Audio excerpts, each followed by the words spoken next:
Hey everyone, and welcome back to Fine Print. This week, we start part 6 and the final part of the India series Modern India, Geopolitics, Nationalism, and Culture. We concluded the last series about discussing India's road to independence and the events that followed. On today's episode, we will be covering India's social landscape after 1947 and Indian politics. Join us as we explore the events that occurred in India after independence that have carried out into modern day Indian affairs.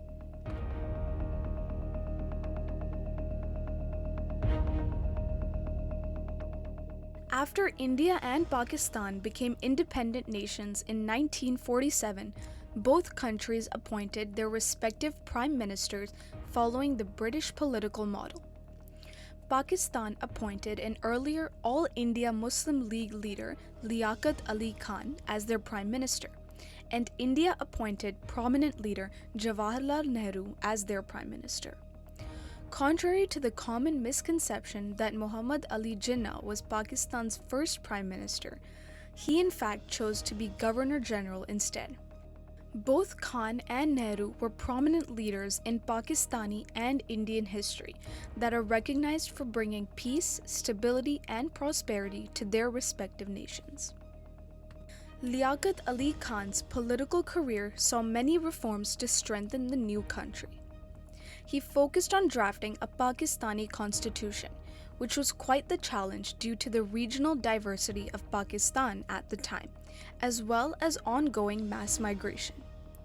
Khan was also handed the responsibility of establishing Pakistan's global position. At the time of Pakistan's independence, the Cold War had just begun. Khan's visit to the United States in 1950 set the stage for later US-Pakistan relations. In Pakistan's early years, they faced significant economic crises, mainly in the agricultural and industrial sectors. Khan's government made efforts to stabilize Pakistan's economy, but the effort was largely limited due to Pakistan's regional conflict and limited resources in the north. Pakistan's relations with India also became increasingly tense during this time period. Khan prioritized Pakistan's nuclear armament and focused on acquiring Kashmir. Khan tragically died in 1951 in a successful assassination attempt, leaving increased instability in Pakistan. On the other hand, Jawaharlal Nehru's focus was quite similar to Khan. He focused on maintaining India's social and economic stability during his political career. Nehru applied the 5-year plans of Joseph Stalin to the Indian economy, which established heavy industrial and infrastructure projects. Nehru combined socialism with a market-based economy to allow the government to exert some control over Indian industries without directly interfering. Nehru was also a prominent leader in the non-aligned movement, which was a coalition of countries that refused to take sides in the Cold War. Along with Egypt and Yugoslavia, Nehru argued for neutrality, which allowed India to maintain relationships with the US and the Soviet Union. Nehru envisioned a secular India where there would be a multitude of religions peacefully coexisting. He advocated for religious equality and believed in the separation of government and religion. During his time in office, Nehru's military became involved in the first war for Kashmir against Pakistan, which resulted in the establishment of the line of control between India and Pakistan. Nehru died in 1964, leaving India with strong democratic and secular values that can still be seen today. By 1947, India-Pakistan relations had reached a tense climax, mainly over the disputed territory of Kashmir. The First Kashmir War commenced in 1947 between India and Pakistan, when Pakistani forces and tribal militias invaded the disputed region, forcing the King of Kashmir to seek Indian assistance to counter the attack. He signed the Treaty of Accession, which formally allied Kashmir with India. This was largely resented by Pakistan because of Kashmir's majority Muslim population. Indian forces were immediately deployed to Kashmir to counter Pakistani forces, and the conflict escalated as both sides became increasingly aided with reinforcements. In 1948, India appealed to the United Nations to call a ceasefire in the region, and on January 1, 1949, the UN formally ordered a ceasefire. The UN-mediated ceasefire divided Kashmir between India and Pakistan. The border between Indian Kashmir and Pakistani Kashmir was formally named the Line of Control, or the LOC. 1 year after the conflict over Kashmir, India saw the assassination of its most prized and virtuous leader, Mahatma Gandhi, by a Hindu nationalist who believed that Gandhi was too lenient towards Indian Muslims. Gandhi's assassination not only served as a reminder of the immense resentment towards growing secularism in India, but also lost India one of its greatest leaders. 15 years after the First Kashmir War, India found itself wrapped up in an intense battle, but this time with China. The dispute began over territorial disputes over Aksai Chin and Arunachal Pradesh. India claimed Aksai Chin as an extension of its territory of Jammu and Kashmir, while China viewed it as their own territorial extension to the south. India claimed the territory of NEFA as Arunachal Pradesh, and China claimed it as southern Tibet. Tensions over the British-drawn border between India and China, combined with territorial disputes, ultimately led to the Sino-Indian War of 1962. China quickly advanced in the region, overwhelming Indian forces in the beginning of the war. Despite Indian counterattacks, Chinese forces pushed into the territory, putting India into a defensive position.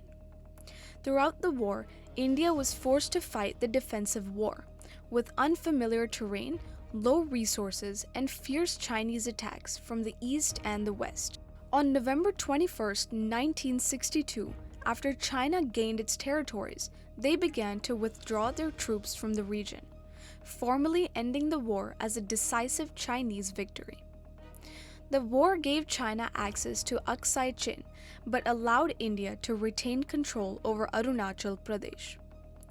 The war strained Indo-Chinese relations for the following decades and motivated India to look to the Soviet Union for diplomatic ties. Just 3 years after India's conflict and loss against China, they entered a second war with Pakistan over Kashmir in April of 1965. Both India and Pakistan had continued to fully claim Kashmir, but India controlled the larger portion, which motivated Pakistan to annex the rest of Kashmir. India, on the other hand, fought to rid Kashmir of their minority control, making all of Kashmir their own territory. In early 1965, Pakistan launched Operation Gibraltar, a plan to stir insurgency in Indian Kashmir's Muslim population to create internal conflict in the region. Although the plan was created to provoke a rebellion against India, it quickly backfired and escalated. India launched a military offensive into Gujarat in April 1965, where diplomatic exchanges between India and Pakistan led to a momentary ceasefire. In August 1965, tensions rose again, with Pakistani forces launching a full-scale attack on Indian Kashmir, formally starting the Second Kashmir War. The war quickly intensified, with Indian forces counterattacking with artillery, airstrikes, and ground operations in the disputed region. The Second Kashmir War also saw the use of increased air power, with India's and Pakistan's air forces fighting several aerial battles, with both sides gaining significant victories. Indian forces initially gained ground in Kashmir, but Pakistan soon launched a counterattack and succeeded at capturing the Kashmir Valley. As the war intensified, the US and the Soviet Union feared that the war would soon escalate to a global nuclear conflict. The United Nations soon called for an immediate ceasefire, and the Tashkent Agreement was signed on January 10, 1966, between Indian Prime Minister Indira Gandhi and Pakistan Prime Minister Ayub Khan. It resulted in a return to pre-war positions and negotiations over Kashmir. The Second Kashmir War set the stage for future conflicts between India and Pakistan over the disputed territory. It also indirectly involved countries like the United States, the Soviet Union, and China, who extended their support towards either country in an effort to limit the war from expanding into a regional conflict. Between 1947 and 1966, India, Pakistan, and China became the stage for intense conflict between neighboring countries. Armed conflicts strained diplomatic relations, humanitarian crises, independence movements, and secularism became the topics of the day, and set the stage for future conflicts over disputed territorial control in the next decade.